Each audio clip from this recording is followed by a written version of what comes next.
வணக்கம்.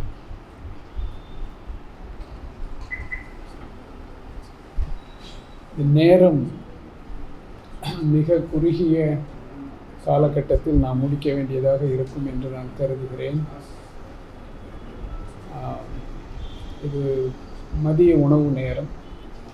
இருப்பினும் சுருக்கமாக ஏதாவது பேச முடியுமா என்று நான் பார்க்கிறேன்.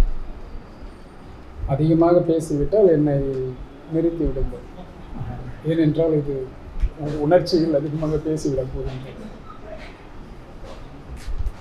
உணர்ச்சி மிக்கத்தான் நின்று கொண்டிருக்கின்றேன். மனம் வெந்து நொந்து மிக மன வலியுடன் நான் இந்த மேடையில் நிற்கின்றேன். சிரிக்கிறேன் என்று நினைத்து விடாதீர்கள். என்னை போன்றவர்கள் தினம் தினம் அழுது கொண்டு தான் இருக்கின்றோம். இருப்பினும் நம்முடைய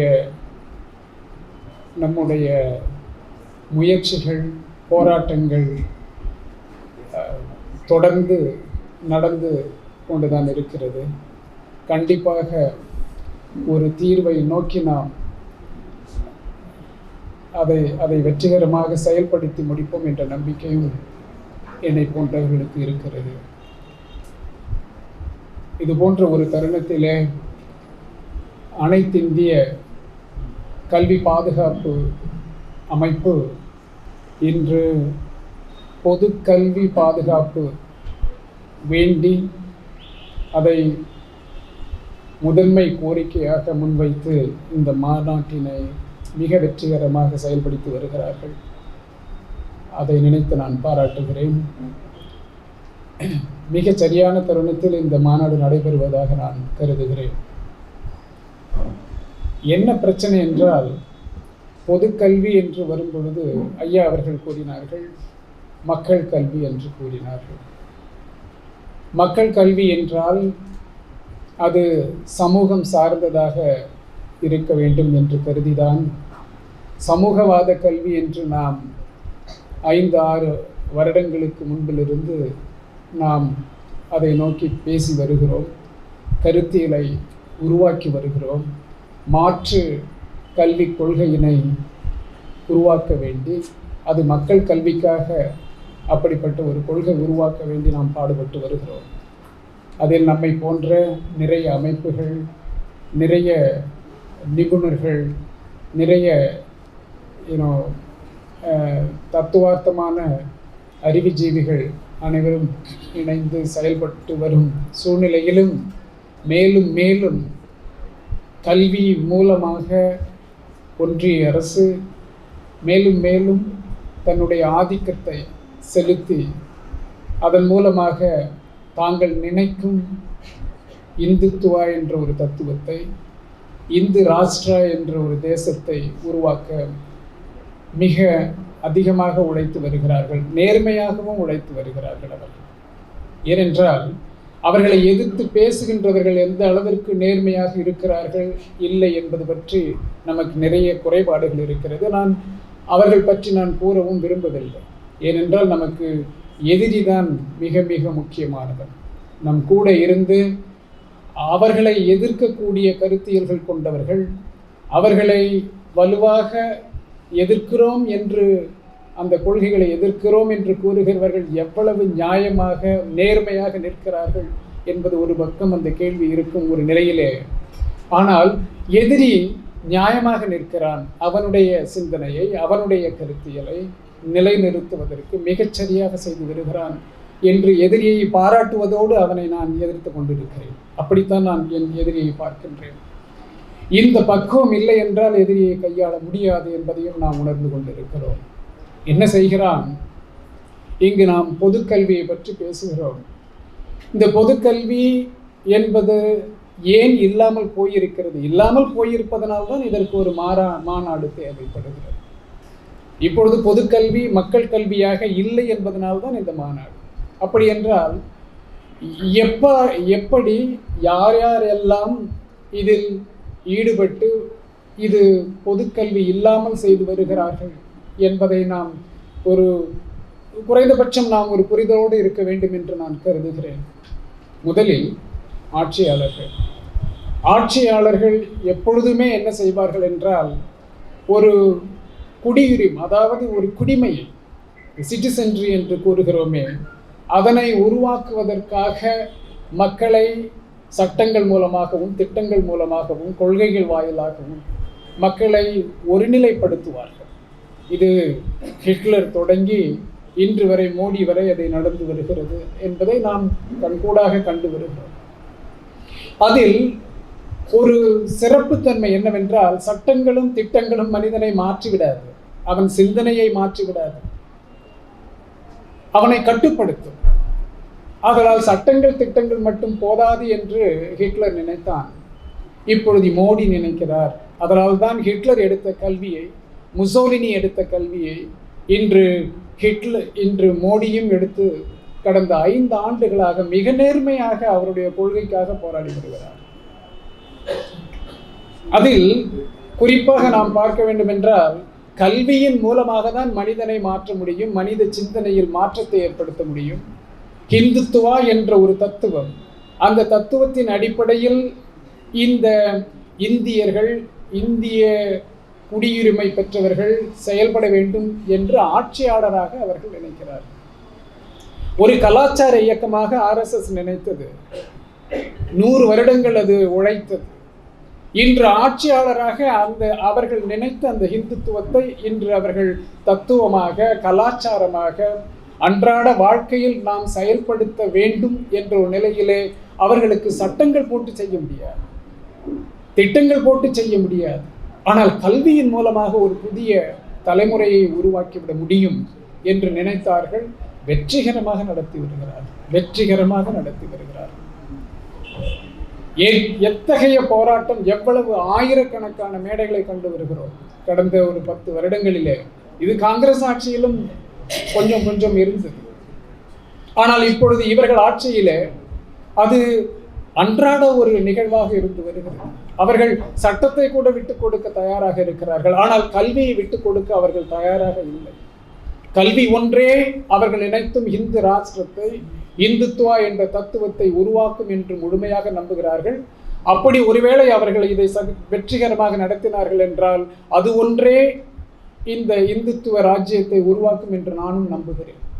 ஆதலால் நாம் எடுக்க வேண்டிய பாதை என்பது அரசியலாகட்டும், சட்ட திட்டங்களாகட்டும், அது ஒரு பக்கம் இருந்தாலும் கல்வி என்பதுதான் முழுமையானது. இதை விட்டுவிட்டு நாம் சிறிய சிறிய கோரிக்கைகளுக்காக போராடி கொண்டு இருக்கிறோம் என்பதுதான். குறிப்பாக ஆசிரியர்கள் பெருமக்கள் நிறைய பேசினார்கள், நிறைய அவர்களுடைய குறைபாடுகளை கூறினார்கள். எந்த ஆசிரியர் சங்கங்கள், எத்தகைய உயர்கல்வி பேராசிரியர்கள் சங்கங்கள் இதை விவாதிக்கின்றன என்பதை நாம் பார்க்க வேண்டும். விவாதித்திருக்கிறார்களா? பெரும்பாலும் இல்லை என்பதுதான். இவர்களுடைய கோரிக்கைகளுக்காக போராடுகிறார். நான் இவர்களுடன் சேர்ந்து போராடி இருக்கிறேன். அமெரிக்காவிலே நான் பேராசிரியராக இருந்த பொழுது 2007ஆம் ஆண்டு நான் இங்கு வருகை புரிந்த பொழுது 10,000 ஆசிரியர்களுக்கு, தமிழ்நாட்டில் 10,000 ஆசிரியர்கள் கன்சாலிடேட்டட் பேல இருக்கிறாங்க. இன்னைக்கு நீங்கள்லாம் இந்த கௌரவ ஆசிரியர்கள் என்று கூறுகிறீர்களே, அது ஜெயலலிதா 1991 ஆரம்பித்த அந்த திட்டத்தின்படி ஒரு கன்சாலிடேட்டட் பே. அதில் கௌரவ ஆசிரியர்கள் மாதம் 4,000 5,000 சம்பளம் போகலாம். அதுக்கு பிறகும் பார்த்தீங்கன்னா 7,000 8,000. PhDலாம் முடிச்சுட்டாங்க, மாஸ்டர்ஸ்லாம் முடிச்சுட்டாங்க. எலிமெண்ட்ரி ஸ்கூலில் வேலை பார்க்குறாங்க, மாதம் 5,000 6,000 4,000 சம்பளம். முறைப்படி சம்பளம் கிடையாது. ஆனால் 10-15 வருடமாக வேலை பார்த்து விட்டார்கள். அவர்கள் படி ஏறாத கட்சிகள் கிடையாது, அவர்கள் படி ஏறாத கோர்ட்டுகள் கிடையாது. கடைசியில் என்னிடம் வந்தார்கள். நான் சொன்னேன், 10,000 பேரும் நாம் ஒன்று தேடுவோம், என்னுடைய தலைமையிலே நானே வருகிறேன். மன்ரோ ஸ்டாச்சுவிலிருந்து நீங்கள் எஸ்டேட் வரைக்கும் நீங்கள் 3 கிலோமீட்டர் 4 கிலோமீட்டர் வரும், நாம் எடுத்து செல்வோம் என்று என் தலைமையிலே நான் எடுத்து அமெரிக்காவில் பேராசிரியராக இருந்தபோது வந்த பொழுது அந்த எஸ்டேட்டில் முடியுது பேரணி. காலையில் 10-11 மணிக்கு தொடங்கியது, மாலை 3 மணி 4 மணிக்கு அது முடியும் இடம். அது அங்கு முடியும் பொழுது நான் ஒன்றை இம்மிடியேட்டாக இன்ஸ்டன்ட்டாக செய்தேன். அது திட்டத்தில் கிடையாது, முடித்துவிட்டு வந்து விட வேண்டும். ஆனால் என்ன செய்தோம் என்றால் அதை அத்துமீறி விடுவோம். கலைஞர் ஆட்சியில் இருக்கின்றார், அவர் காதுக்கு செல்ல வேண்டும், ஆட்சியாளர்கள் இதை இன்றே இக்கணமே தீர்க்க வேண்டும், ஆதலால் அத்துமீறி விடுவோம் என்று சாலை மறியலாக அதை மாற்றினேன். அப்பொழுது முதல் அடி என்னுடைய தலையில் விழுந்து இரத்தம் ஒழுகி, அப்பொழுது கமிஷனராக இருந்த அசிஸ்டன்ட் கமிஷனராக இருந்த முரளி அவர்கள் தான் என்னை அடித்தார். என்னடா நீ அமெரிக்காவிலிருந்து ஒரு பேராசிரியர் ஒழுங்கு மரியாதையாக நீ இங்கு போராட்டம் நடத்துவாய் என்று நினைத்தால் நீ இங்கு ஒரு ரவுடி போன்று நீ அத்துமீறுகிறாய் என்று என்னை அடித்தார்கள். நான் கூறினேன், அமெரிக்காவில் இருந்து ஒரு பேராசிரியர் வந்துதான் இங்கு இப்படிப்பட்ட போராட்டம் நடத்திதான் என் ஆசிரியர்கள், நம் ஆசிரியர் பெருமக்களுக்கான நீதியை கேட்க வேண்டும் என்ற ஒரு நிலையில் உங்கள் அரசு இருக்கிறது, அல்லது இந்த தேசம் இருக்கிறது, அல்லது உங்களை போன்ற போலீஸ்காரர்கள் எங்களை அடிக்கிறீர்களே, அது எங்களுக்கு பெருமைதான், நீ எது வேண்டுமானால் செய்ய என்று எங்களை அரெஸ்ட் பண்ணினார்கள். நான் ஒரு நாள் ஜெயிலில் தான் இருந்தேன். ஆனால் அதே பேராசிரியர் ஜவஹர் நேசன் தான் கூறுகிறேன், இது போதாது என்று இல்லை, இது நோக்கம் அல்ல. இது நீங்கள் ஒரு சம்பளத்திற்காக அல்லது பதவி உயர்வுக்காக போராடுகிறீர்கள். நான் அடிமடியில் கையை வைத்திருக்கின்றான், அதற்காக போராடுவதற்கு என்றாவது நாம் துணிந்திருக்கிறோமா? எவ்வளவு பெரிய மாற்றங்கள் நடந்து வருகிறது. அதனால் தான் கூறினேன் ஆரம்பத்தில், மனவலியுடன் பேசிக்கொண்டிருக்கிறேன் என்று.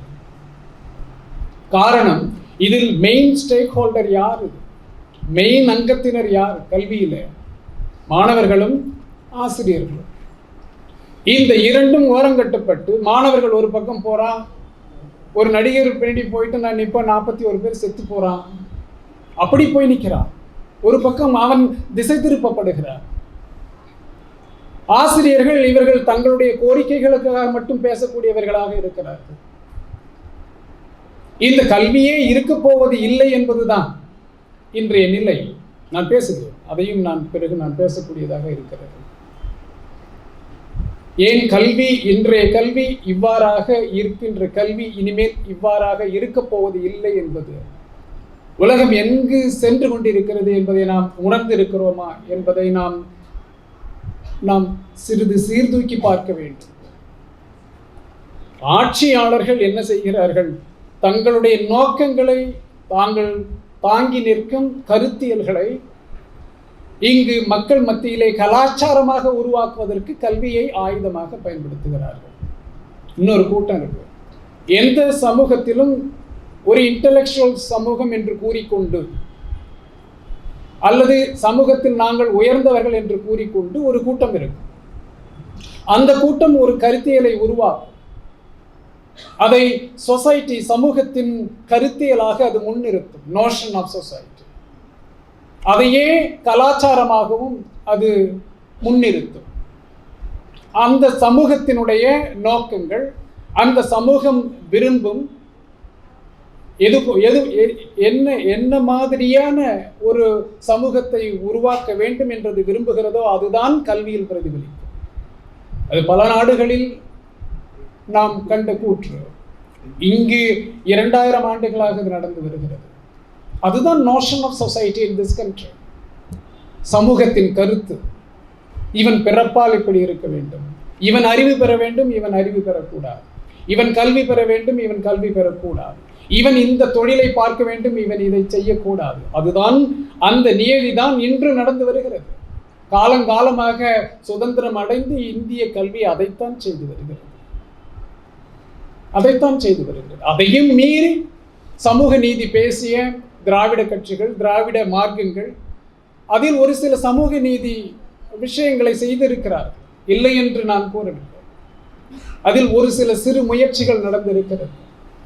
அதனால் நம்மை போன்றவர்கள் எல்லாம் ஒரு சில பேர் பள்ளிகளுக்கு சென்று வந்திருக்கிறோம், கல்லூரிகளில் பயின்று இருக்கிறோம். அவையெல்லாம் பாராட்டுதலுக்கு உரியதுதான். ஆனால் அதையும் கடந்து ஆண்டான் அடிமை என்பது, இந்த தொழிலைத்தான் இவன் செய்ய வேண்டும், இதை இவன் செய்யக்கூடாது என்பது, இவன் படிக்க வேண்டும், இவன் படிக்கக்கூடாது என்பது, இவன் இந்த கல்விக்கூடங்களில் பயிலலாம், இவன் இந்த கல்விக்கூடங்களில் பயில முடியாது என்ற ஒரு நிலை இன்னும் இருக்கிறது தான். அதுதானே இந்த நிறைய ஆய்வு குறிப்புகள் கூறுகிறது. ஆய்வு குறிப்புகள் என்ன கூறுகிறது? இந்தியாவிலே இப்பொழுதும் சரி, எதிர்காலத்திலும் சரி, டிசன்ட் பேஸ்ட் எஜுகேஷன், இந்த குலக்கல்வி, இந்த குலத்தொழிலை செய்யக்கூடிய கல்விதான். இதைத்தான் இந்தியா போதித்து வந்திருக்கிறது. இந்திய கல்வி இதைத்தான் செய்து வந்திருக்கிறது என்பது நிறைய ஆய்வு குறிப்புகள் கூறுகிறது. நானே என்னுடைய புத்தகங்களில் நிறைய எழுதியிருக்கிறேன் இதை பற்றி. அதற்கு ஆதாரங்கள் எல்லாம் தேவையில்லை. எதிர்காலமும் அப்படித்தான் இருக்க போகிறது என்று உலக குறிப்புகள் நிறைய நமக்கு எடுத்துரைக்கிறது. இது ஒரு சமூகத்தில் எலைட் குரூப், அந்த உயர்தட்டில் இருக்கக்கூடியவர்கள் என்று கூறுகிறவர்கள் இப்படித்தான் அழைத்து செல்வார்கள். அது ஒரு பக்கம். இன்னொரு பக்கம் சந்தை. சந்தை என்பது மார்க்கெட் ஃபோர்ஸ். அப்ப சந்தை ஒரு பக்கம், என்னுடைய தொழில், என்னுடைய வியாபாரம், என்னுடைய வர்த்தகம், இதற்கு கூலி ஆட்கள் தேவை, இதற்கான அறிவு படைத்தவர்கள் தேவை. என்னுடைய வருமானம், என்னுடைய தொழில் பெருக்கம், அதற்கான கல்வி, அதற்கான திறன், அதற்கான அறிவு பெற்றால் போதும் என்பது அவர்களுடைய. இப்போ 3 பக்கம் இந்திய கல்வி என்பது சின்ன பின்னமாக அது சீர்கேடு அடைந்திருக்கிறது. கை வேறு கால் வேறாக கல்வியை அக்கு வேறு ஆணி வேறாக பீத்து எடுத்து விட்டார். இதுதான் 75 ஆண்டு காலம் கல்வி, இந்திய கல்வி, சுதந்திர இந்திய கல்வி கண்ட ஒரு சாட்சி. அப்ப இந்த 3 பேருமே இன்றும் அதைத்தான் செய்கிறது. தேசிய கல்விக் கொள்கை என்பது அதைத்தான் செய்கிறது. தேசிய கல்விக் கொள்கை என்பது அதைத்தான் செய்கிறது. இந்த 3 பேருக்கும் அவர்தான் அந்த ஆட்சியில இருக்கின்றவர்கள் தலைமை இருக்கின்றார்கள். அவர்களிடம் அதிகாரம் இருக்கிறது. அவர்களுடன் இந்த 2 பேரும் கூட்டணி வைக்கின்றார்கள். யார் 2 பேர்? சமூகத்தில் உச்சத்தில் இருக்கிறோம் என்று கூறுகிறவர்கள், சந்தையை கட்டுப்படுத்துகின்ற அந்த ஃபோர்ஸ், அந்த சக்தி, இவையெல்லாம் ஆட்சியாளர்களுடன் கூட்டணி அமைத்துக் கொண்டு இப்படி ஒரு கல்வியை உருவாக்கி அதை திணிப்பதுதான் தேசிய கல்விக் கொள்கை. இதையெல்லாம் செய்தார்கள். என்சிஆர்டி மூலமாக எவ்வாறெல்லாம் அவர்கள் அந்த சப்ஜெக்ட் மேட்டர்ஸ் ஆஃப் லேர்னிங், அந்த சிலபஸ், கண்டென்ட், உள்ளடக்கம், இதிலெல்லாம் எவ்வாறு திணித்து வருகிறார்கள் என்பது நாளொரு மேலும் பொழுதொரு வண்ணம் பார்த்து கொண்டுதான் இருக்கிறோம். இதை செயல்படுத்துவதற்கு ரெகுலேட்டரி அத்தாரிட்டிஸ் ஸ்கூல் எஜுகேஷன்ல பிஎம் ஸ்ரீ ஸ்கூல் தமிழ்நாடு செய்யவில்லை என்றால் தமிழ்நாட்டிற்கு 3000 கோடி கொடுக்க மாட்டோம். எவ்வளவு அகங்காரம், எவ்வளவு ஆணவம்! இது இந்திய தேசமே இல்லையே. ஒரு தேசத்தில் எப்படி ஒரு தேசிய அரசு மாநில அரசை பார்த்து வேற ஏதோ ஒரு தேசம், ஏதோ இந்தியா, பாகிஸ்தான் போன்று, நான் உனக்கு, நீ இதை செய்யவில்லை என்றால் உனக்கு நான் பணத்தை கொடுக்க மாட்டேன்னு சொல்வது இட்ஸ் a constitutional violation தானே. ஏனென்றால் there is a dual existence in our constitution. நம்முடைய கான்ஸ்டியூஷனுங்கிறது அம்பேத்கர் பைகாமரல், அதாவது எப்படி என்றால் 2 பொலிட்டி இருக்கு. ஒன்று மாநிலம், இன்னொன்று ஒன்றியம். இதுதான் இந்த இந்திய கான்ஸ்டியூஷன் சொல்லு. 2 பேருக்குமே சட்டம் இயற்றுகின்ற அனுமதி உண்டு. அவர்களுக்கு அந்த ரைட்ஸ் இருக்கின்ற உரிமை இருக்கிறது. அந்த சட்டம் 2மே ஈக்குவலானது தான். ஏனென்றால் ஸ்டேட் லிஸ்ட், சென்ட்ரல் லிஸ்ட் தனியாக போட்டாங்க. அப்போ இவர் செய்தாலும் சட்டம் தான், இவன் செய்தாலும் சட்டம் தான். இவர் சட்டம் சொல்கிறது, இவர் கொள்கை சொல்கிறது, எனக்கு பிஎம் ஸ்ரீ ஸ்கூல் வேண்டாம் அப்படின்னு சொல்லுதுன்னா, அதை நீ வயலேட் பண்ணிட்டு நான் பணத்தை கொடுக்க மாட்டேன்னு காட்டு மிராண்டி மாதிரி நீ மிரட்டுறன்னா, ஒரு ரவுடி மாதிரி. அப்போ நீ யாரு? இந்த இந்தியாவில் நாங்கள்லாம் யாருடா? நாங்கள் யாரு? தமிழ்நாடு யாரு? உத்தரப்பிரதேசம் யாரு? நான் எல்லா மாநிலத்துக்கும் சேர்த்தான் கேட்கிறேன். அவனுக்கு அறிவு இருக்குல்ல? இல்லை சென்ட்ரல்ல உட்காந்துக்கிட்டு அங்க இருக்கிற அந்த 3 எழுத்துக்காரன் 4 பேர் உட்காந்துக்கிட்டு எதையா கிறுக்குவானே, அவனுக்கு தான் அறிவு இருக்குன்னு நீ சொல்ல வரியா? அப்ப எங்களுக்கு அறிவு இல்லையா? இப்ப அறிவு இல்லாமலாவா இந்த கல்வியை ஓரளவு உங்கள் மற்ற மாநிலங்களை தவிர அதிக வளர்ச்சியை தமிழகம் கண்டு இருக்கிறது? அதில் நிறைய குறைபாடுகள் இருக்கிறது. அதுக்கு தான் நாம இங்க ஸ்டாலினை கூட நாம கொஞ்சம் நெருக்கிறோம், இங்க கேட்கின்றோம். திரு ஸ்டாலின் அவர்களை கேட்கின்றோம், இல்லை நாம செய்திருக்கிறது நல்லதுதான், நிறைய பேரை உள்ளே கல்விக்குள் கொண்டு வந்திருக்கிறோம், மாற்று கருத்தில்லை, பாராட்டுகிறோம், வணங்குகிறோம். இது 60-70 ஆண்டு காலம் இந்த ஆட்சியாளருடைய உழைப்பு, பங்களிப்பு நாங்கள் உண்மையிலேயே பாராட்டுகிறோம். ஆனால் அதை கடந்து இப்பொழுது செய்ய வேண்டியது இனிமேல் கல்வியை கடத்தி செல்வது, மக்கள் மத்தியிலே நம் மக்களை தமிழ்நாட்டில் உருவாக்குவது, தயார்படுத்துவது. எதிர்காலத்தை நோக்கி நிறைய தொய்வு இருக்கிறதே, புரிதல் இல்லையே, அதையும் சேர்த்து செய்யுங்கள் ஐயா என்றுதான் கேட்கின்றோம். அது இல்லையே. அப்பொழுது இங்கு என்ன பிரச்சனை என்றால், இந்த 3 பேரும் சேர்ந்து இந்த கல்வியை அவரவர்களுக்காக பயன்படுத்துகிறார். ஆட்சியாளர்கள் அவர்களுடைய நோக்கம் இந்துத்துவா. இந்த உயர்தட்டு மக்கள் என்று சாதியிலே அந்த வர்ணத்திலே மேலே இருக்கின்றவர்கள் அவர்களுடைய நோஷன் ஆஃப் சொசைட்டி, அந்த சமூக கருத்தை அவர்கள் இந்த ஒன்றுபட்ட அனைத்து மக்கள் மீதும் திணிப்பது. அது கல்வியினுடைய உள்ளடக்கமாக வரும், பாடத்திட்டமாக வரும், அனைத்திலும் வரும். ஐயா சொன்னாங்கல்ல, அந்த துரோணாச்சாரி ட்ரோன் கண்டுபிடிச்சாருன்னு கூட சொல்லிடுவாங்கன்ட்டு. அதெல்லாம் அவர்களுடைய கருத்து தான். இதை தான் நான் சொல்றேன், நோஷன் ஆஃப் சொசைட்டி. அந்த நோஷன் ஆஃப் சொசைட்டியில் 3-4 பேர் அவர்களுடைய கருத்து இருக்கும், மீதி 95 பேரோட கருத்து இருக்க. அப்படி என்றால் அந்த கருத்தியல் இவர்களுடைய கருத்தியலாக இருக்கும் எனும் பொழுது, அப்ப இவர்கள் அவர்களுக்காகத்தான், அவர்களுடைய கருத்தியலில் வாழக்கூடிய, அடிமைப்பட்டு கிடக்கக்கூடியவர்களாகத்தான் இருக்கிறார்கள். அதற்காகத்தான் தேசிய கல்விக் கொள்கை இருக்கிறது இல்லையா? அப்படி என்றால் இவன் அவனுக்காக பண்ணுறான், அவன் இவனுக்காக பண்ணுறான். அந்த மார்க்கெட், இந்த சந்தை இருக்க கூவி கூவி அவன் பார்த்தீங்கன்னா இதெல்லாம் பண்ணிங்கன்னா, நான் இந்த ஸ்கில்லில் கொடுக்குறேன், அந்த ஸ்கில்லில் கொடுக்குறேன், உன் பிள்ளைய என்கிட்ட அனுப்பு, நீ படிக்கலைன்னா கூட பரவாயில்ல, அவன் எதுக்கு நிற்கிறான்? அவனுக்கு என்ன நமக்கு சோஷியல் சர்வீஸாக செய்ய வரான்? சந்தை கிடையாது. அந்த சந்தை எதுக்கு நம்மகிட்ட வந்து நிற்குதுன்னா, அவனுக்காக நாம் தயார்படுத்தப்படணும், அதற்கான அறிவையும் திறனையும் நாம் பெற வேண்டும். அப்போதான் அவன் சம்பாதிக்க முடியும் அதற்கு. அப்போ இங்கே பொதுக்கல்வியே இல்லைங்க. கல்வி என்ற ஒன்று பொது கல்வியாகத்தான் இருக்கணும், காமன் குட், பொது நலன். பொதுக்கல்வி என்றால் பொது நலன் இல்லையா? ஆனால் இப்பொழுது இருப்பது அவர்களுக்கான கல்வி எனும் பொழுது அது தனியார் நலன், அது பொது நலன் இல்லை. It's not common good. That means the education that we have in this country is completely not at all education. அப்போ நான் ஒரே ஒரு பாயிண்ட்டை மட்டும் நான் சொல்லிட்டு அடுத்தது இந்த அந்த பில் ஒன்று கொண்டு வந்திருக்காங்களா அதை பற்றி சொல்லி முடிச்சிடறேன். ஏன்னா this is very important. See, கல்வி என்பது எதிர்காலத்தில் எப்படி இருக்க போகுது?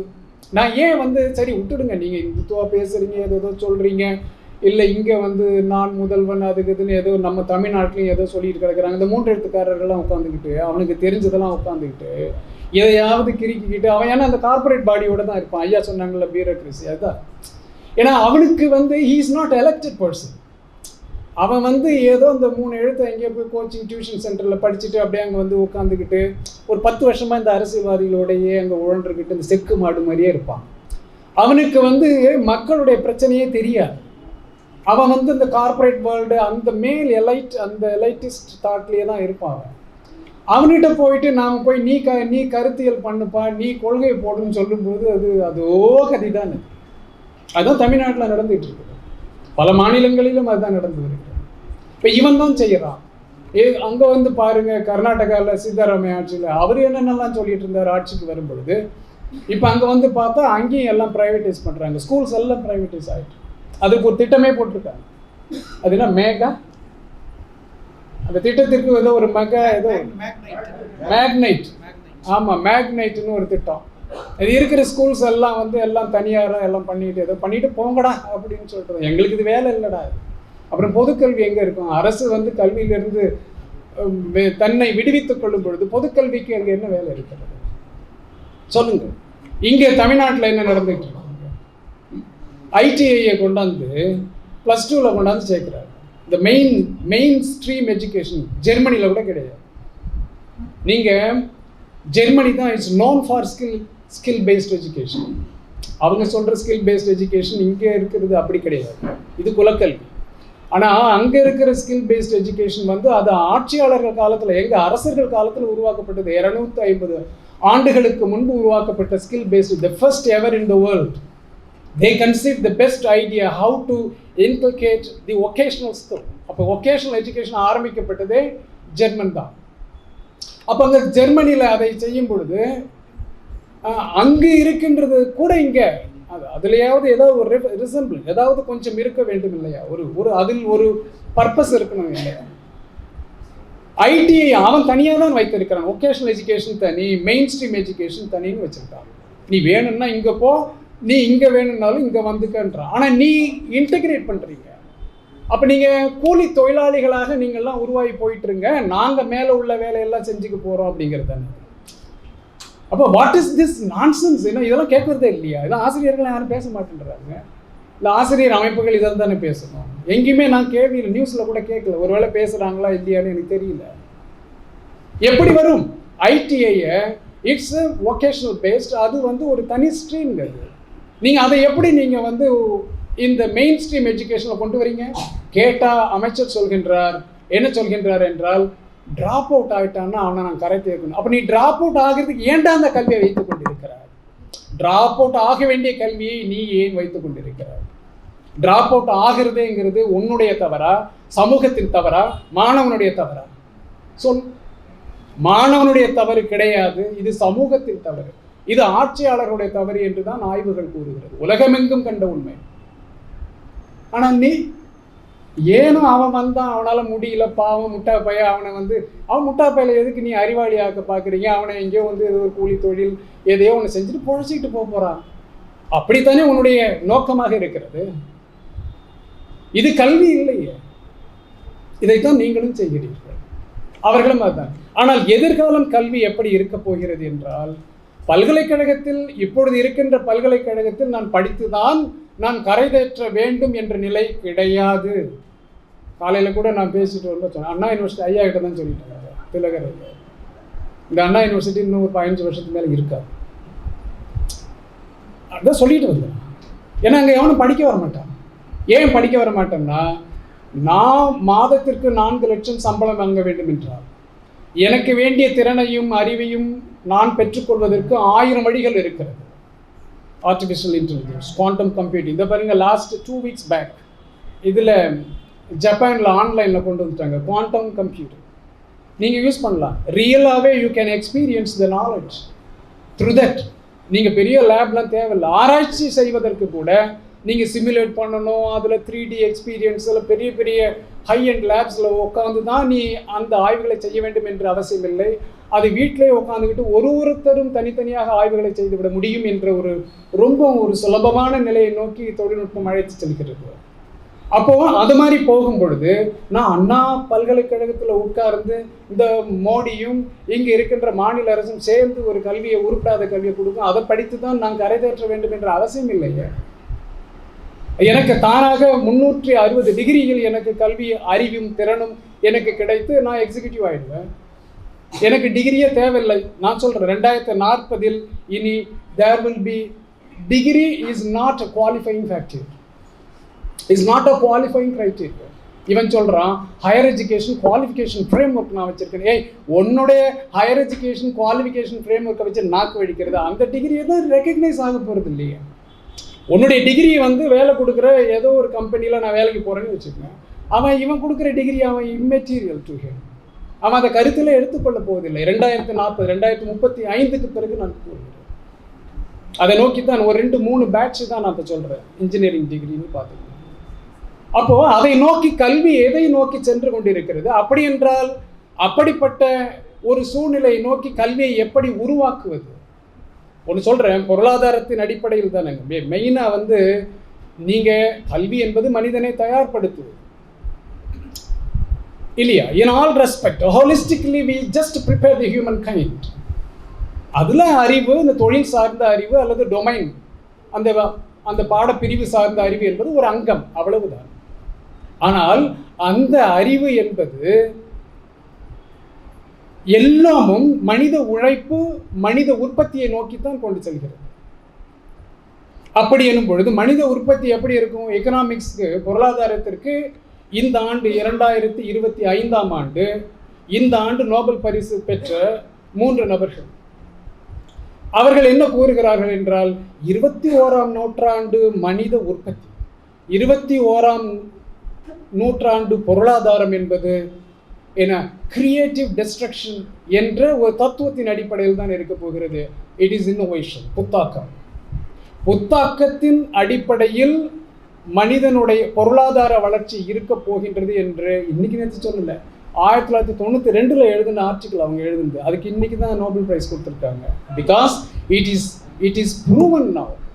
30 ஆண்டுகளுக்கு மேலாக வெயிட் பண்ணி இப்போ தான் அந்த கருத்துக்கு நோபல் பரிசு கொடுத்திருக்கிறார்கள் என்றால் இதில் உள்ள ஒரு யதார்த்தத்தை புரிய வேண்டும்.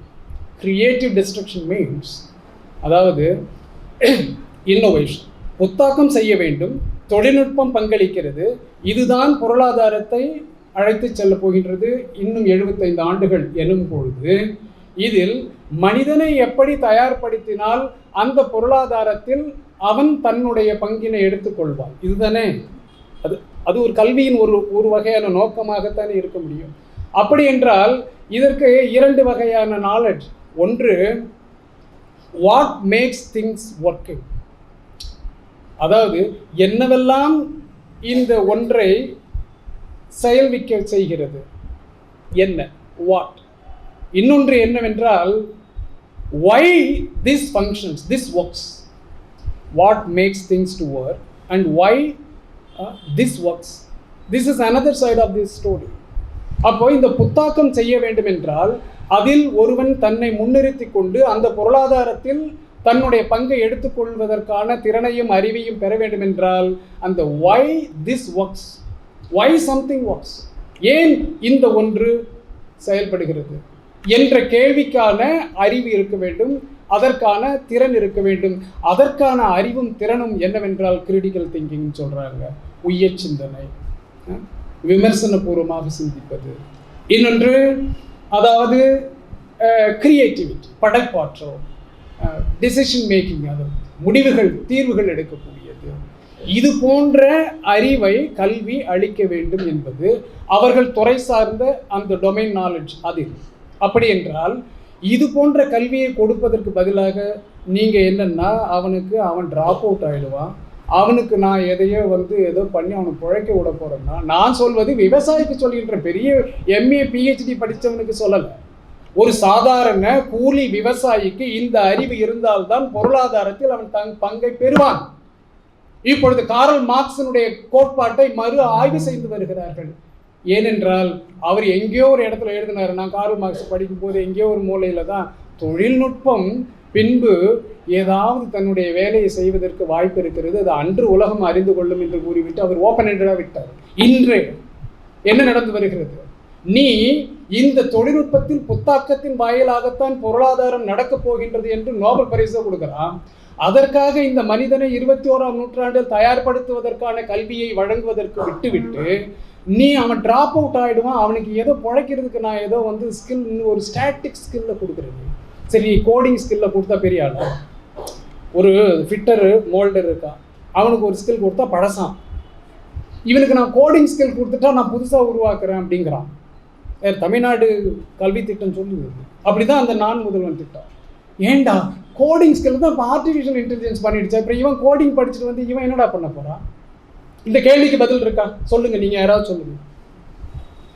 Most of the codings are going to be done or already being done by artificial intelligence.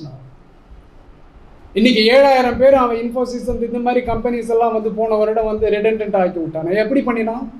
ஏன் என்னை பார்த்துக்கிட்டே ஏன்டா இவனை வச்சுக்கிட்டு அது நல்லா கிரியேட்டிவாக பண்ணுதுன்றான். அப்போது நீ கோடிங் கற்றுக் கொடுக்கறதுனால இவன் போய் கம்ப்யூட்டரில் பெரிய ஆளாக உட்காந்துக்கிட்டு இங்கே உள்ள கிராமத்தான் போயிட்டு பெரிய ஆளாக விட போகிறான்னு நீ நான் முதல்வன் ஏமாத்துறீங்களே, இது தப்பு இல்லையா?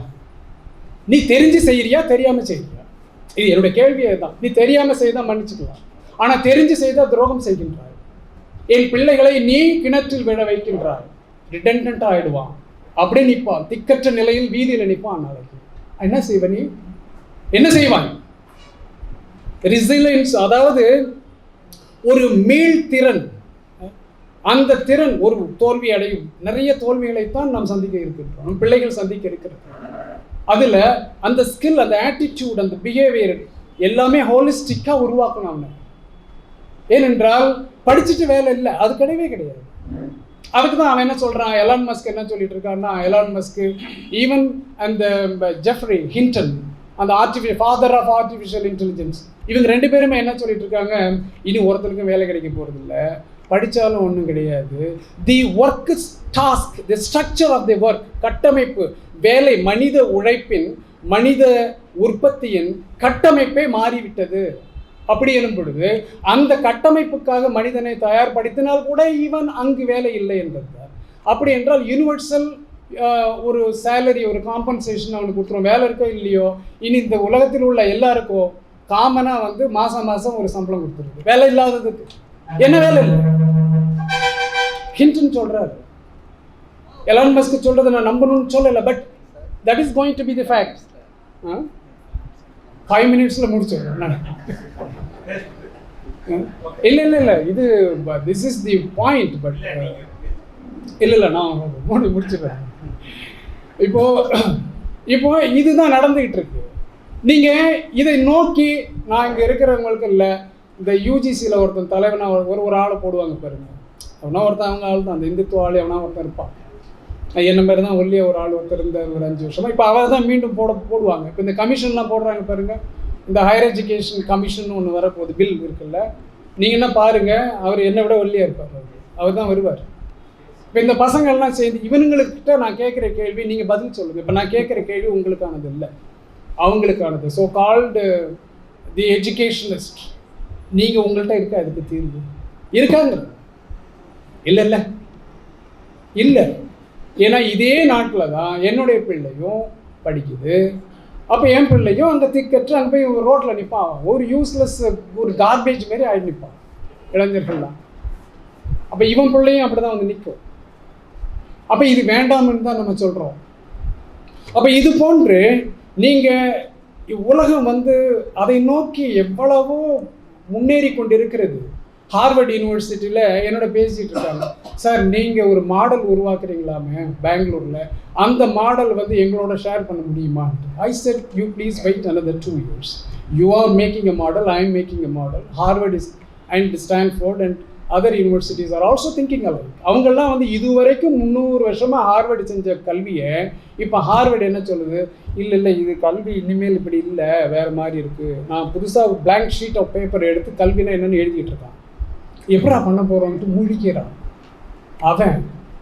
இங்கே நான் முழிச்சிட்டு உட்காந்துருக்கேன். But I am attempting in Bangalore. Maybe if it succeeds in another 2 years, it's going to be a model. I'm experimenting. Lot of things are happening. அப்போது இது எல்லாம் வந்து ஒரு 2 வருடத்தில் தெரிய வரும், ஏதோ ஒரு மாடல் வரும். அப்போது நம்ம அது போன்று ஒரு சிந்தனையே இல்லாதவங்களாம் உட்காந்துக்கிட்டு கல்வியை பற்றி இந்த 3 எழுத்துக்காரன் இவனுங்கெல்லாம் சேர்ந்துக்கிட்டு இப்போ அங்கே உட்காந்து டெல்லியில் உட்காந்து செய்கிறான், இங்கே தமிழ்நாட்டில் உட்காந்து செய்கிறான். அந்த ஆட்சியாளர்கள்லாம் பாவமாக இருக்குது. ஒரு பிரைம் மினிஸ்டர் பார்த்தாலும் சரி, சிஎம்ஐ பார்த்தாலும் இந்த ஆட்கள் எல்லாம் பார்த்தா பரிதாப நிலையில் இருக்கிறார். ஏன்னா எல்லாத்தையும் அப்போ கல்விங்கிறது அறிவு உள்ளவங்க மேலே, நீ அந்த 3 எழுத்துக்காரன் அறிவுக்காரன் நான் அவன்கிட்ட ஒப்படைச்சிடறேன், இவன் அவன்கிட்ட விட்டுட்டான். இந்த பசங்க எல்லாம் என்ன பண்ணிட்டான், நிறைய மாநிலங்களில் அதில் எல்லாம் இவங்கள்ட்ட விட்டுறான். இவன் யாருன்னா அந்த எலைட்டிஸ்ட்னு இருக்கானா அந்த கோஷ்டியை சேர்ந்தவன். இவனுங்க எல்லாம் சேர்ந்து ஒரு கல்வியை கொண்டாந்து இது பண்ணுறாங்க. கடைசியில் ஒரு 2 minutesல நான் இதை சொல்லிடுறேன். இது இப்போதைக்கு என்ன பண்ணிட்டா, ஹையர் ஸ்கூல் எஜுகேஷன் பள்ளி கல்வியை எடுத்து விட்டார்கள், அது போயிட்டுருக்கு. இப்போ கேரளாவில் பிஎம் ஸ்ரீ ஸ்கூல், கம்யூனிஸ்டுகள் ஆளும் கட்சி ஆளும் மாநிலம் பிஎம் ஸ்ரீ ஸ்கூல்லாம் போட்டாங்க. இதற்கு என்ன தான், ஏற்கனவே 10% ரிசர்வேஷன் கொடுக்கும் பொழுது சிபிஎம் வந்து ஆதரவு தெரிவித்தது. அந்த நிலைப்பாடு இன்னும் விவாதத்திற்கு வரவில்லை, ஏன் சிபிஎம் அதை செய்தது என்று. அப்போ அதெல்லாம் நிறைய கேள்விக்குறி இருக்குது. இப்போ பிஎம் ஸ்ரீ ஸ்கூலையும் செய்து வருகிறார்கள். அந்த பிஎம் ஸ்ரீ ஸ்கூல் வந்து ஏன் கேரளா செய்கிறதுன்னு தெரியல, எல்லா மாநிலங்களும் செய்து வருகிறது. தமிழ்நாடும் இன்னும் கொஞ்ச நாளில் செய்துவிடும், ஒன்றும் பிரச்சனை இல்லை. ஆனாலும் இதை கடந்து உயர்கல்வி என்று வரும் பொழுது இதுவரையில் யூஜிசி அதை வைத்துக்கொண்டு, யூஜிசி என்பது கிராண்ட்ஸ் கமிஷன் தாங்க அது. அதாவது நிதியை கிராண்ட்ஸை வந்து பிரித்து கொடுப்பதற்கு அதற்காக ஆரம்பிக்கப்பட்டது. காலப்போக்கில் காங்கிரஸ் ஆட்சியாளர்கள் என்ன செய்தார்கள் என்றால் அதை ரெகுலேட்டரி பாடியாக மாற்றினாங்க. அங்கே தான் தவறு நடந்தது. 1956 ஆரம்பிக்கப்பட்டது. பிறகு அதை ரெகுலேட்டரி பாடியாக மாற்ற, ரெகுலேட் பண்ணுறதுக்கு மத்திய அரசுக்கு இப்பவும் சொல்கிறேன், சட்டப்படி கான்ஸ்டியூஷன் படி உரிமை கிடையாது. அதுக்கு தான் இவன் பல இடத்துல அந்த ஹையர் எஜுகேஷன் கமிஷன் பில்லில் என்ன போட்டிருக்காங்கன்னா, அதில் என்ன எழுதியிருக்காங்க என்றால் coordination and determination of standards. இதுதான் என்ட்ரி 66 லிஸ்ட் 1ல் ஒன்றிய அரசுக்கு இவ்வளவுதான் power. Coordination and determination of standards, தரத்தை உருவாக்குவதற்கு உண்டான ஒரு ஒருங்கிணைப்பு வேலை செய்கிறதாண்டா அவன் வேலை. அதை ரெகுலேட் பண்ணுறது எவன் வேலை? ஸ்டேட் வேலை தானே. நீங்கள் என்ட்ரி 32ல் போயிட்டு உட்காந்து பாருங்கள், ஸ்டேட் லிஸ்ட்டில் என்ன இருக்குது? ரெகுலேஷனுங்கிற வார்த்தை அங்கே தான் இருக்குது. மத்திய அரசினுடைய லிஸ்ட்டில், ஒன்றிய அரசு யூனியன் லிஸ்ட்டில் கிடையாது. அவனுக்கு பவரே கிடையாது. ஆனால் அவன் எதை வைத்து செய்கிறான் என்றால் கன்கரண்ட் லிஸ்ட் வழியாக உள்ளுக்குள்ளே வரான். கன்கரண்ட் லிஸ்ட்லேயும் அப்படி இருக்குதா ரெகுலேஷன் ஒன்றிய அரசுக்குன்னா? கிடையாது. ஆனால் இந்த மேலே உட்காந்துட்டு இந்த ஆர்டர்னு கத்திட்டு இருப்பாங்க பாருங்கள், இந்த சுப்ரீம் கோர்ட்லாம் ஒரு 4-5 பேர், இந்த பெஞ்சுன்னு சொல்லுவாங்கள்ல, அவங்களுடைய இன்டர்பிரிட்டேஷன். அவன் என்ன பண்ணிட்டான், ஒரு தீர்ப்பில் சுப்ரீம் கோர்ட்டினுடைய, அதாவது ஒன்றிய அரசினுடைய அந்த policies or laws prevail or supersede, ஒரு 2-3 தீர்ப்பில் எங்கேயோ அவன் பண்ணிட்டான். அந்த இன்டர்பிரேஷன் மேட்டர் ஆஃப் இன்டர்பிரிட்டேஷன் அவன் எழுதுவான். ஜவஹர் நேசன் அப்படி இல்லைன்னு நான் சொல்கிறேன். அந்த ஜட்ஜ் என்ன செய்வார்? ஜவஹர் நேசனுக்கு இங்கே பவர் இல்லை. இந்த ஆர்டர்னு உட்காந்துக்கிட்டு அங்கே போய் நம்மளுக்கும் பவர் இருந்தால் நம்மளும் போட்டுக்கிட்டு இது இப்படி இல்லைடா அப்படின்னு நம்மளுக்கு இருக்கலாம். ஆனால் அவருக்கு கல்வியை பற்றியும் தெரியாது, பாவம். இந்த ஜட்ஜஸ்க்கும் கல்வியை பற்றி தெரியாது. இந்த 3 எடுத்துக்காரு மாதிரி தான் அவரும். ஆனால் அவர் இந்த மாதிரி கோர்ட் வரும்போது, இந்த மாதிரி ஒரு சில விஷயங்கள் வரும்போது அவர் கூப்பிட்டு ஏதாவது எக்ஸ்பர்ட் டெஸ்டிமோனி, எங்கேயாவது எக்ஸ்பர்ட் ஒப்பீனியன் கேட்பாரா? கேட்க மாட்டார். ஏன்னா அவர் எல்லாத்துலேயும் பெரிய ஆள். அவர் கிரிமினல் கேஸையும் பார்ப்பார், கல்வியை பற்றி தெரியும், கலாச்சாரத்தை பற்றியும் தெரியும். ஒரு ஜட்ஜி கலாச்சாரத்துக்கு யாரோ ஒரு ஆத்தரை கோட் பண்ணி இங்கே சென்னை கோர்ட்டில் பார்த்துருப்பீங்க. இவருடைய புத்தகத்தை படித்து தான் நான் சனாதனம் என்னவென்று தெரிந்து கொண்டேன் என்று ஒருத்தர் சொன்னார் பாருங்க, ஒரு ஜட்ஜ். அது போன்ற அறிவுஜீவிகள் அவங்கெல்லாம். அந்த அறிவுஜீவிகள் இன்டர்பிரட் பண்ணுறான். என்ன பண்ணுறாங்க? ரெகுலேஷன் இருக்கா? அவனை ரெகுலேட் பண்ணுறதுக்கு அவனுக்கு உரிமை இருக்கிறதா? ஒன்றிய அரசுக்கு கிடையாதுன்னு. அப்படி என்றால் அவனுக்கு அந்த உரிமை இல்லை எனும் பொழுது நீ கோஆர்டினேஷனோட நிறுத்திக்க. அப்படின்னா அட்வைசரி தான் நீ, இல்லையா? ஒன்றிய அரசனுடைய பவர் எஜுகேஷனில் அட்வைசரி தான். நீ சொல்லு, இப்படிலாம் இருக்கலாம்ப்பா, பார்த்துங்க, நான் பெரிய அறிவாளி, இதெல்லாம் செய்திருக்கிறேன், நீ இதை வைத்துக்கொண்டு நீ உன்னுடைய மாநிலத்தில் கல்வியை நடத்து என்று நீ அட்வைஸ் பண்ண. அதற்கு மேல் உனக்கு அதிகாரம் கிடையாது. ஆனால் நீ என்ன செய்கின்றாய்? நீ ஹையர் எஜுகேஷன் கவுன்சில் கொண்டு என்ன பண்ணிட்டா, அதில் ஸ்டாண்டர்ட்ஸ் கவுன்சில்னு ஒன்று இருக்குது, ரெகுலேட்டரி கவுன்சில்னு ஒன்று இருக்குது, அதில் இன்னொன்று கிராண்ட்ஸ் கவுன்சில்னு ஒன்று இருக்குது, அக்ரெடிட்டேஷன் கவுன்சில்னு இருக்குது. எல்லாத்துலேயும் என்ன பண்ணிட்டான் தெரியுங்களா? Accreditation council, regulatory council, standards council எல்லாத்துலேயும் பெனல்ட்டி போட்டாங்க. Penalty classes law in this country now. UGC regulatory in nature, not லா. நல்லா புரிஞ்சுக்குங்க. நேஷ்னல் மெடிக்கல் கமிஷன் வந்தது 2019 நினைக்கிறேன். நேஷ்னல் மெடிக்கல் கமிஷன் 2016 நீட் கொண்டு வந்தாங்க. 2019 நேஷ்னல் மெடிக்கல் கமிஷன் வந்தது. இந்த 3 வருடத்தில் NEET was not a law, it was just an executive order. அந்த 3 வருஷத்தில் தமிழ்நாட்டில் இருந்தவனா தூங்கிட்டான். அப்போ 2019 அவன் சட்டமாக்கிட்டான். நம்மளால இப்போ ஒன்றும் பண்ண முடியல. அதனால இப்போ பிரசிடென்ட்டை போய் நிற்கிறோம் அசென்ட்டுக்காக, நம்ம ஒரு பில்லை வச்சுக்கிட்டு. ஆனால் என்எம்சி இஸ் அ நேஷ்னல் லா நம்ம, அதனால நீட்டை இப்போ எடுக்க முடியாமல் இருக்கிறோம். அப்போ 2016 19 நாம் நினைத்திருந்தால் நீட்டை முடியாது என்று அன்றைய முதலமைச்சர் யாராக இருந்தாலும் சொன்னால் ஒன்றிய அரசு திணித்து இருக்க முடியாது. ஏனென்றால் அன்றைய காலகட்டத்தில் நீட் என்பது சட்டம் கிடையாது. ஆனால் 2019 சட்டம் ஆயிடுச்சு. அதுபோன்றுதான் இப்பொழுது இந்த ஹையர் எஜுகேஷன் கமிஷன் என்ற ஒரு சட்டம் என்பது இது சட்டமாக வருகிறது, திட்டமாகவோ ரெகுலேஷனாகவோ இல்லை. இது சட்டமாக வரும் பொழுது பெனல்ட்டி எல்லாம் இருக்கும்.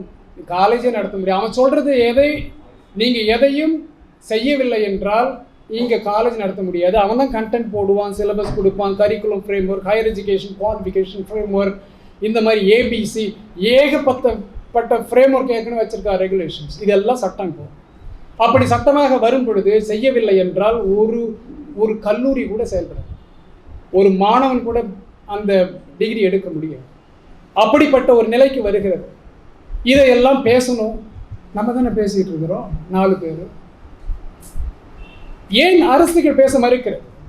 சரி, அப்படியே அவன் நேர்மையாக செய்யக்கூடியவனாக இருந்தால் எப்படி? ஜிஎஸ்டி கவுன்சில் எப்படி போடுறான்? ஜிஎஸ்டி கவுன்சிலில் every state has a representation இல்லையா? அவன் போட்டு ஏமாற்றிட்டு இருக்கான், அது வேற விஷயம்.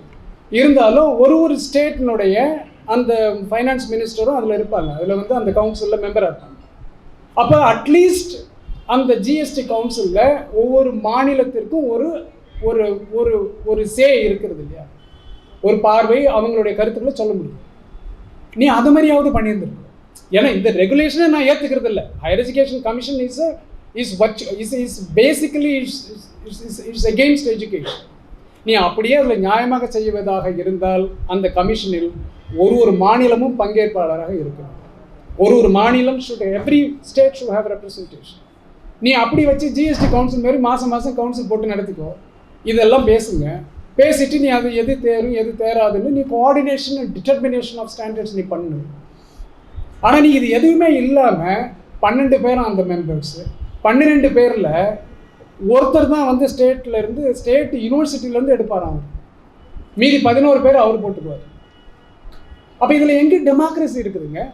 மாநிலத்திற்கான குரல் அங்கே எங்கே இருக்குதுங்க? அல்லது பல்கலைக்கழகங்களுக்கான குரல், அவர்களுடைய உரிமை அங்கே எங்கே இருக்கு?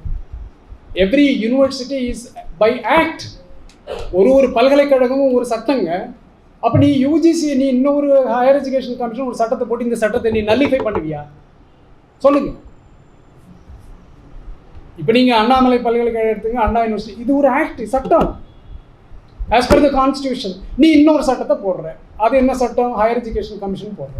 இந்த உரிமைகளை எல்லாம் நீ எடுத்துக்கிற அப்படின்னும் பொழுது இந்த சட்டம் செல்லுமா, உன்னுடைய சட்டம் செல்லுமா? சொல்லு. என்னடா இது நாடு? ஒரு சட்டத்தை இதை பற்றி யாருமே பேசவே மாட்டானா? எந்த ஜட்ஜியும் பேச மாட்டேன்றாங்க. எந்த ஒரு லீகல் டிபேட்ஸும் இல்லை இதில். சரி, அரசுகளாவது முன்னாடியே பேசணும். அவன் வந்து பில் போட்டு அவன் சட்டமாக போடுற வரைக்கும் எல்லாம் காத்துக்கிட்டு இருப்பான், வாயை பொத்திக்கிட்டு இருப்பான். ஏன் தமிழ்நாட்டில் ஏன் ஆட்சியாளர்கள் இதை பேச மறுக்கிறார்கள்? ஒரு மந்திரியை கூட பேச காணும். இதில் தமிழ்நாட்டில் முதலமைச்சர் அவர்கள், ஸ்டாலின் அவர்கள் இதை முன்மாதிரியாக எடுத்து இந்தியாவிற்கே தலைமை ஏற்று இந்த பில் வராத வண்ணம் இவர் முழுமையான சட்ட நடவடிக்கையும் போராட்ட நடவடிக்கையும் எடுக்க வேண்டும் என்று அவருடைய சிரம் தாழ்ந்து அவரிடம் நான் கேட்டுக்கொள்கின்றேன். அவர் தான் செய்யணும் இது. ஏனென்றால் இது நம் தமிழ்நாட்டினுடைய ஒவ்வொரு மாநிலத்தினுடைய உரிமையை விட்டுக் கொடுப்பது. ஒரு பல்கலைக்கழகமும் சட்டத்தின் அடிப்படையில் செயல்படும். அது ஒரு சட்டம், அது இட்ஸ் an act. அந்த சட்டத்தையே அவன் வந்து நல்லிவை பண்ணிட்டு இதனுடைய உரிமைகளை எல்லாம் அவன் எடுத்துக்கொள்கின்றான் எனும் பொழுது இது தடுத்து நிறுத்தப்பட வேண்டும். அதற்கு தமிழ்நாடு ஏன் இதுவரை குரல் கொடுக்கலாம்? அவன் சட்டத்தை போட்டுருவாங்க, இந்த செஷன்லேயே முடிச்சிருவாங்க. அப்படி முடித்து விட்டால் அதுக்கப்புறம் ரோட்டில் நின்று கத்திக்கிட்டு என்னால் முடியலன்னு கைவிரிக்கிறதெல்லாம் ஏமாற்று வேலை. இதை தமிழக அரசு சீரியஸாக எடுத்துக்கொள்ள வேண்டும். முதலமைச்சர் அவர்கள் இதை முன்மாதிரியாக எடுத்து இதை கட்சியையும் கூட்டி அனைத்து கட்சி, அனைத்து பிரிவினர்கள், மக்கள் பிரதிநிதிகள் அனைவரையும் ஒன்றிணைத்து இதை விவாதம் செய்து இதுக்கு சரியான ஒரு நடவடிக்கை எடுத்து ஒன்றிய அரசை நெருக்கி இந்த சட்டம் செயல்படாத வண்ணம், அது அந்த எனாக்ட்மெண்ட்டுக்கு வராத வண்ணம் இவர்கள் நடவடிக்கை எடுக்க வேண்டும் என்பதை இந்த மாநாட்டின் வாயிலாக நான் தெரிவித்துக் கொள்கின்றேன். இதில் நிறைய இருக்கிறது.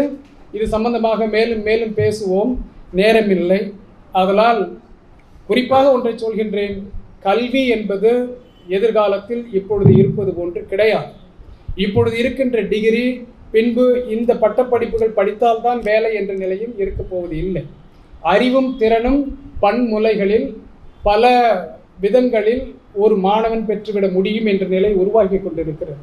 இதில் கல்வியின் வேலை என்ன, பல்கலைக்கழகத்தின் வேலை என்ன, எவ்வாறாக பல்கலைக்கழகங்கள் செயல்பட வேண்டும் இந்த நூற்றாண்டில், எப்படியெல்லாம் நம் மாணவர்களை இந்த 21ஆம் நூற்றாண்டிற்கு தேவையான அறிவையும் திறனையும் உருவாக்கக்கூடிய அந்த ஒரு தளத்தை கல்வி தளமாக உருவாக்குவது, இது போன்ற திட்டங்கள் இல்லாமல் நம் இந்திய மாணவர்களை கரை சேர்க்க முடியாது என்பதுதான் என்னுடைய தாழ்மையான கருத்து. இந்த கருத்து இப்பொழுது பரிசீலனை செய்யவில்லை என்றால் 30-40 ஆண்டுகள் பின்தங்கி விடுவோம். அது இப்பொழுது எப்படி பின்தங்கி இருக்கிறோமோ அதே நிலைத்தான் வரும். ஆதலால் கல்வியை அரசிடம் விட்டுவிட வேண்டாம், முழுமையாக கல்வியை மேல்தட்டு மக்கள் அவர்களுடைய கையில் விட்டுவிட வேண்டாம். கல்வியை அந்த சந்தை, மார்க்கெட் ஃபோர்ஸ், அதனுடைய கையிலும் விட்டுவிட வேண்டாம். பொது கல்வியாக மாற்ற வேண்டும் என்றால் மக்கள் பிரதிநிதிகள், மக்கள் மத்தியிலே செயல்படக்கூடிய பல அமைப்புகள் அனைவரும் ஒன்று சேர்ந்து இப்பொழுது நாம் விவாதம் செய்து ஒரு தீர்வை நோக்கி செல்ல வேண்டிய ஒரு கட்டாயத்தில் இருக்கின்றோம். எந்த ஒரு பாகுபாடும் இல்லாமல் நாம் இதில் அனைவரும் சேர்ந்து செய்தால் ஐயா அவர்கள் கூறியது போன்று நம் இலக்கினை அடைய முடியும் என்று கூறி, அதற்காக இந்த அமைப்பு தேசிய இந்த அகில இந்திய கல்வி பாதுகாப்பு இயக்கம் போன்ற பல அமைப்புகளும் ஒன்று திரண்டு நாம் ஒன்றாக செயல்பட வேண்டும் என்று கேட்டுக்கொண்டு விடைபெறுகிறேன். வணக்கம். Honorable President of this meeting, eminent educationists including Professor Jawahar Nissan, Professor Korodhanandan are present in the dais, and you are from different corners of the state. All the eminent speakers, I listened to their speeches but could not follow, obviously. But the topics they covered, I have been given. So they have made my job very easy, and I need not enter into the issue. I only like to say that the National Education Policy 2020 is a document of privatization, commercialization, corporatization, centralization and communalization of education. And we should stand very rigidly, very strongly against this policy to save public education, to save government funded education in the country. And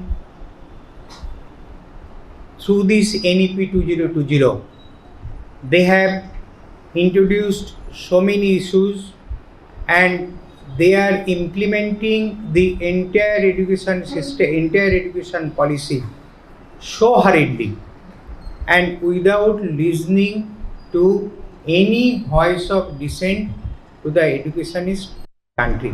Even the government didn't listen to the verdict of the Supreme Court. The Supreme Court issued not to impose NEP on the states, but in spite of that, they are introducing this policy, and in a so hurried manner. We didn't know ever any government policy was introduced so hurriedly. That is the issue before us. Now I like to just give you some information that when we were opposing, we have been opposing AICC, opposing this policy in states, starting from DNEP, that is Draft National Education Policy. We have been opposing, and we sent our feedback to the government whenever they sought for. We sent our feedback, but all those who had, and not AICC only, student organizations, teachers organizations, all India level organizations, they have sent their feedback, but all they thrown into the dustbin. This is the issue. Now, when we were opposing this, there were suggestions from the people, from the stakeholders, from the educationists, from teachers, academicians, that why you are opposing only? You should come out with your policy. So, with an effort for long 2.5 hours, we have drafted a People's Education Policy 2025 that we have seen, and that has been translated for the first time in Tamil. For the first time, I like to say you, for the first time in Tamil from English, and in all major languages it has been translated. In all major languages, all state languages it has been translated, even in 2 languages in Meghalaya. And during this course of movement, state chapters were formed. State chapters were formed in Meghalaya, and a new state chapter is going to be formed within 2-3 days in Uttarakhand also. So the movement has been such way the movement has been gathering strength, and the People's Education Policy 2025 in draft form that has been circulated, lakhs of copies. I like to say you, lakhs of copies have been circulated in the public domain, and we are getting feedback, amendments, thousands of feedback and amendment we are getting, and we have formed a scrutiny committee. That scrutiny committee is finalizing those feedback, and the entire document has been published along with the feedback.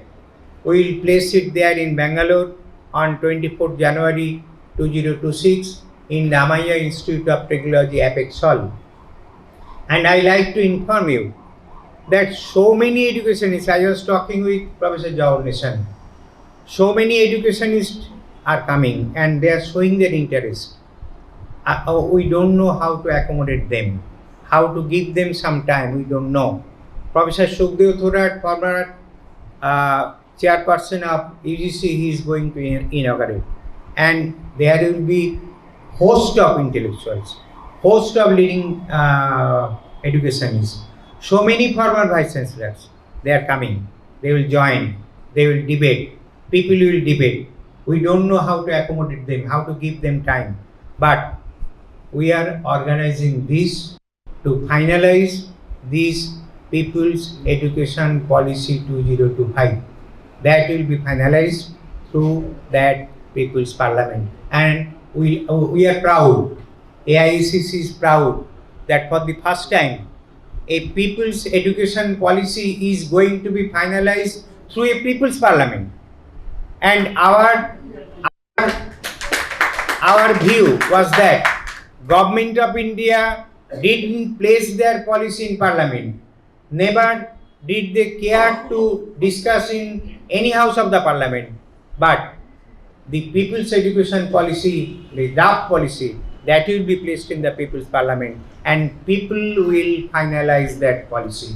And after finalization of that policy, we will go to the people, we will go to the state government, we will go to the central government, and we will request them, we will demand, we will launch movement to force them to roll back the NEP 2020 what has been implemented and to implement PEP 2025. With these few words, I like to conclude my speech, and I will request you that you come to Bangalore, join the People's Parliament and strengthen the people's movement for implementing this policy and to safeguard the public funded education system. Thank you all.